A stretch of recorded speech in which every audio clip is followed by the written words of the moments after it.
ময়ূরেশ্বরের ষাটপশলা গ্রাম পঞ্চায়েতের বোলপুর লোকসভা কেন্দ্রের 290/41 নম্বর কেন্দ্রের ষাটপশলার কাঞ্চনা গ্রামের 242 নম্বর বুথের তৃণমূলের কর্মাধ্যক্ষের বাড়িতে বোমা মারার অভিযোগ বিজেপির বিরুদ্ধে। পাল্টা অভিযোগ স্থানীয় বিজেপি নেতা আনন্দদেব মণ্ডলের।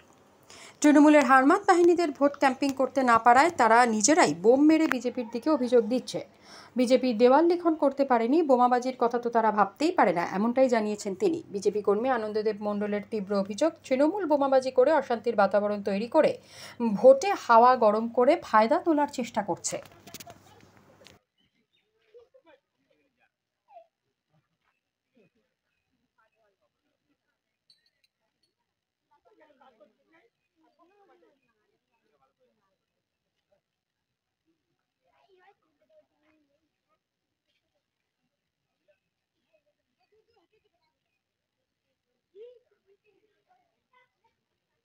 কর্মীদেরকে সব যেহেতু আজকে ভোট, গতকালকে কর্মীদেরকে সব ঠিকঠাক বুঝিয়ে সময়ে বুথে আসার জন্য সব করে দিয়ে আনুষ্ঠানিকভাবে বাড়ি চলে গেলাম।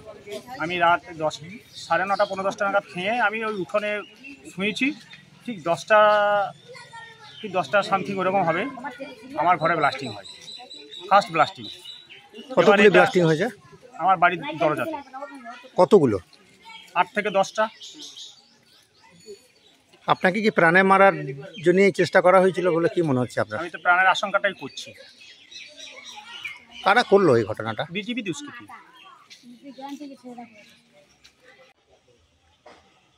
তৃণমূলের পক্ষ থেকে একটা অভিযোগ করা হচ্ছে যে আপনাদেরই লোকজন, অর্থাৎ বিজেপির লোকজন কর্মাধ্যক্ষর বাড়িতে গভীর রাতে বোমাবাজি করা হয়েছে। কি বলবেন আপনি? এটা সম্পূর্ণ ভিত্তিহীন অভিযোগ। যে জায়গাতে বিজেপি এখনও দেওয়াল লিখন করতে পারেনি, কোনো প্রচার কাজ করতে পারেনি, ক্যাম্পেইন করতে পারেনি, সেই জায়গাতে সম্পূর্ণভাবে তৃণমূলের সন্ত্রাসের ভয়ে এইসব কাজকর্ম বিজেপি করতে পারেনি। সেই জায়গায় দাঁড়িয়ে বিজেপি কর্মাধ্যক্ষের বাড়িতে বোমা মারবে, এটা কি যুক্তিসঙ্গত না যুক্তিযুক্ত কথা?